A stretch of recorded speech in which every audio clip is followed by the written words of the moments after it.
Which camera I'm looking at? I just want to adjust it. Speed. Movie about my life. If I had the choice to choose, I'd probably set in like a coastal town, not a bunch of people, probably like 1.3 million people in this city. Where you grew up, the movie of Jevón Holland. Oh, see, I'm like thinking I'm thinking if it's like a biopic about my life, I'm like painting it up. I'm like, yeah, like I'm trying to give you the city size, you know what I'm saying? Coastal city vibes. So you want me to tell you about my life? Yeah. All right, man, yeah. Did you see it? Yeah, I saw it. I saw it. And what happened? So I got the pick, right? I was running down the sideline, and there was like these 3 guys. I trusted my speed and my athletic ability. Cut up the middle. You know, I was thinking about this because they keep asking me like, what's my why? Like, why do I play? Cut back. Nobody's on me. I play football because it's the ultimate game of games. And I've crafted my whole life around this thing. You know what I mean? My entire life. I'm running down the sideline. Touchdown. Hey, you better get with the program. Get with the program. Same reason why I played at recess. I was going hard at lunchtime. He made the statement, in the 3rd grade and brought it to fruition. I want to be a professional football player like my dad. Can't have a bigger compliment. And of course, family and whatnot, make my dad proud and honor my family name. All of that stuff that's all there. But down to the core of it, I play because I have fun.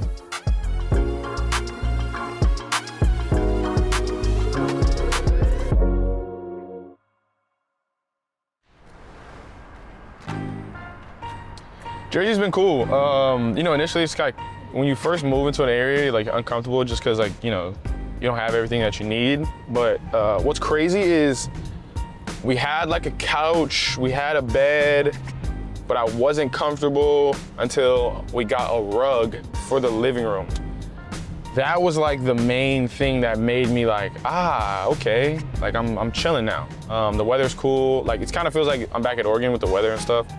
But other than that, man, I feel good. The team is cool as hell. Coaches are cool.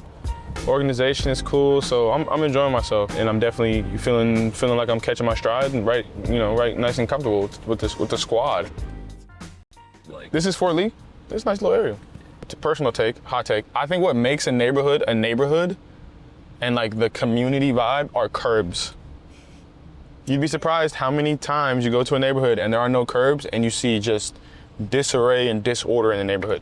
Because when you have curbs, you have sidewalks, and then when you have sidewalks, you have areas where people can walk and enjoy themselves, right? Me personally, I'm a curbs type of guy. If I could, I would add curbs to in front of my own house back in Florida. And somebody might, have some disagreements, but I'm just saying. Oh, my sister just signed to a professional basketball team. The Oakland Swiss, okay. Oh, Swish, not Swiss. Yeah, probably makes more sense that it's Swish. All the same, congrats. Shout out, Jaden. This is actually crazy to be recording me eating a dog, but hold on, I gotta send some pictures to the homies.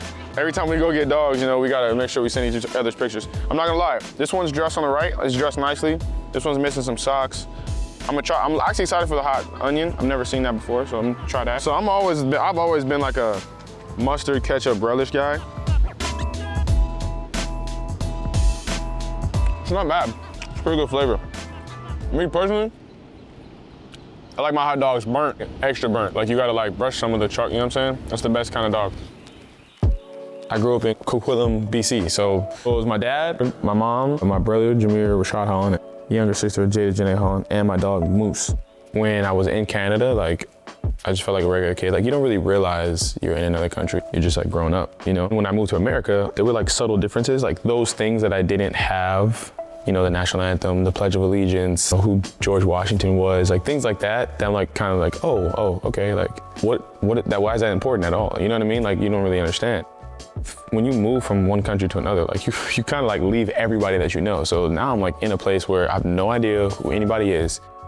Part of me felt like I never really fit in. Like I was always like kind of on the outskirts, but I never felt like I was like, you know, like one of the boys kind of thing. At recess and stuff, like they were telling me like, nah, you can't play, like you're a try hard, and like kids started to make fun of me because I was like playing hard and like enjoying the sport. And that kind of like got to me, like bothered me that like I was like not allowed to play or like wasn't being invited to play with these kids because like they were just like, I was like being too good or I was like playing too hard. Man, he is honestly like my twin. I feel like, not a lot of people know, but we're like 18 months apart. Exactly. So I feel like we kind of share a brain at times, share a lot of feelings. One of my biggest haters, but also one of my biggest cheerleaders for real. Like he is the reason that I decided to go play again. So he's like one of my best friends. We probably argue the most out of all the siblings. Yeah. But I feel like it's because we're so close.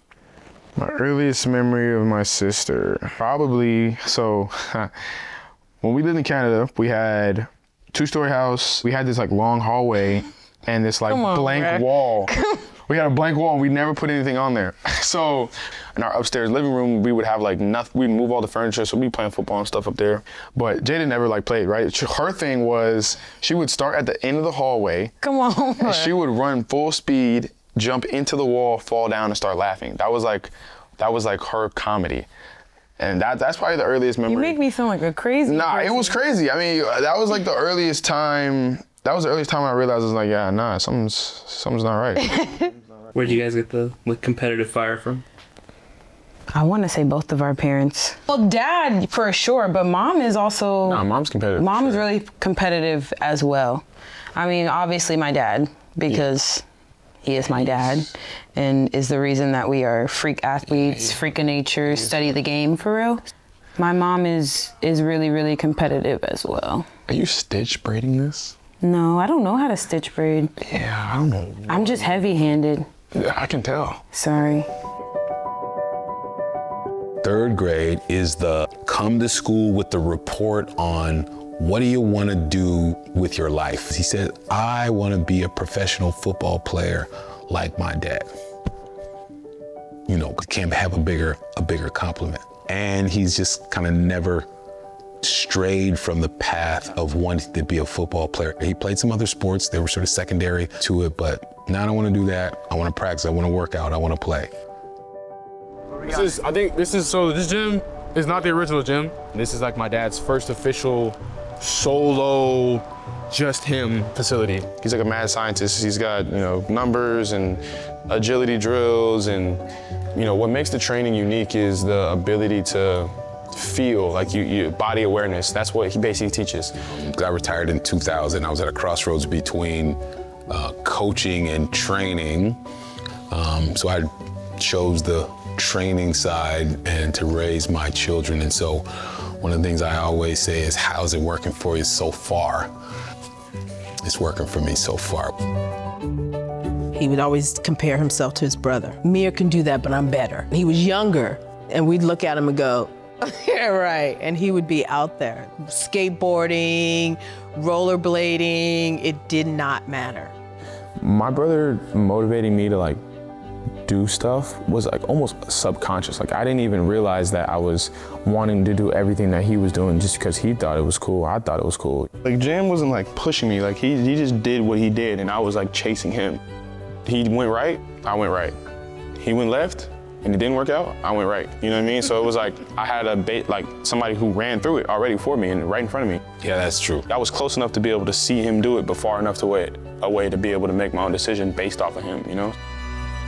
Training with my dad I was never like forced to train. It was always like, if you want to be here, you can be here. But if we're gonna be here, we're gonna work. Go! Inside foot. Inside foot. Good, Jevón. And at that point, I was already comfortable with the fact that like, I gotta push myself, otherwise I'm not gonna get to what I wanna get to. And that was like before we had the gym. I was when we were like working out in the garage. I didn't know it then, but it was like start of a really long journey. There. Extend through the bag. Finish. We need 10 yards. We need 10 yards. There's 3 seconds left in the game. 1, get the weight across. Bring your team. Bring your team. And good. Awesome. Jevón hits the corner. It's outside by itself. The cutback. Bye-bye. Bye-bye. Dipped on him, fools. Dipped on him. I have to counsel him, not just because he's my son, but I have to counsel him because he's an elite athlete. There are a lot of kids who have athleticism, but that passion, that other thing, that intelligence, that ability to go deeper and to own it, that's what ends up making the difference, their own personal commitment level. And that's how they end up in the league. I would say like when I really started training was when he told me like, I can't do it for you. So at that point, it really felt like it was just all on me. Let's get this work. Lean and drive. Nice. I'm burning everybody. Hey, lions don't wait. We eat sheep. The one thing about Jevón is he understands if it makes sense, then it makes sense. When I got to middle school, my brother was in high school. He was a freshman on varsity. That was my mindset, like, I need to be a freshman on varsity. That's when I was like, okay, like if I want to get to where I'm getting, checking off all the boxes that my brother and my dad had done. If I could do that, then I know I can get to the next level.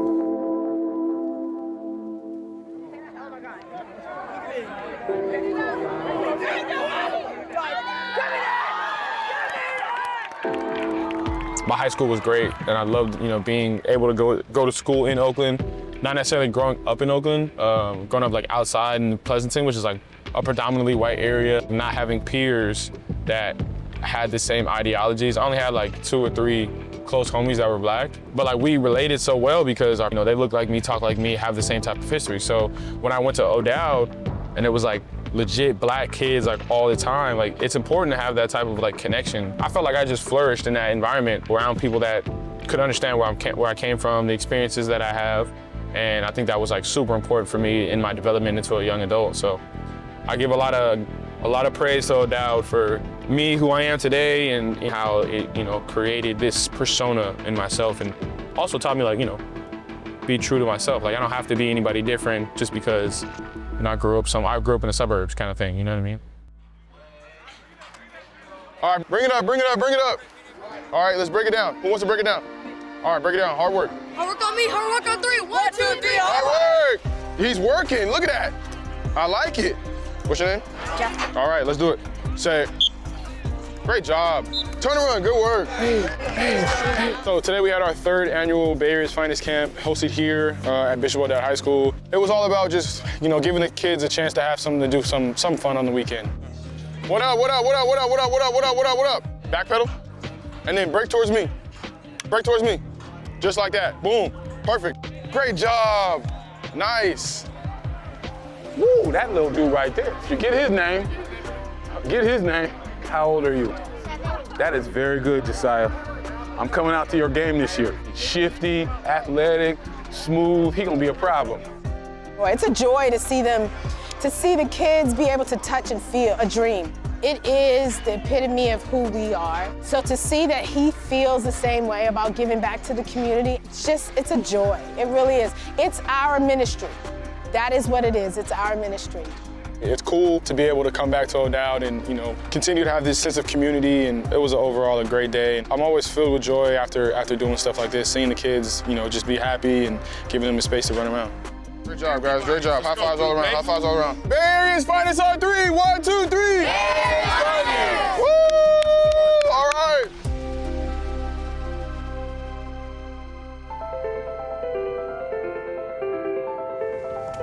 What's good, Joe? Leon. Jevón. Nice to meet you.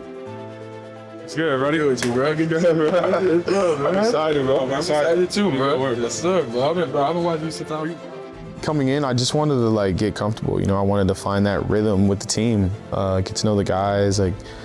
Wanted to be a part of the group. It's been a pleasant surprise, man. I've been a part of some really close locker rooms. This is the most homeboy, my dog, dapping each other up, playing pool, laughing, from top to bottom. That is a recipe for success. I think you have to, trust the individual next to you in order to be successful. Good to be here, man. Hey, heck of a player. I'm glad it all worked out, man. Yeah, man. I'm excited. Yeah, man. How you doing? And you're Canadian too, huh? I am. Yeah. Then come to West Side. Yeah, what's that? I was born on the East Side and then moved to Buffalo at a young age. And yeah, bring it. Absolutely. Tackle. Play the deep power field. Be a good communicator. I can do that. Got me? I got you. Do everything. I got you. Be you. Yeah. Hey, you still the poke. High five, buddy. Oh, you have 2 gloves on. That's funky. I don't feel the need to be like the vet. I feel more the need to be myself. I'm seeing in live action that me just being myself is positively affecting the group, and that's all I can ask for.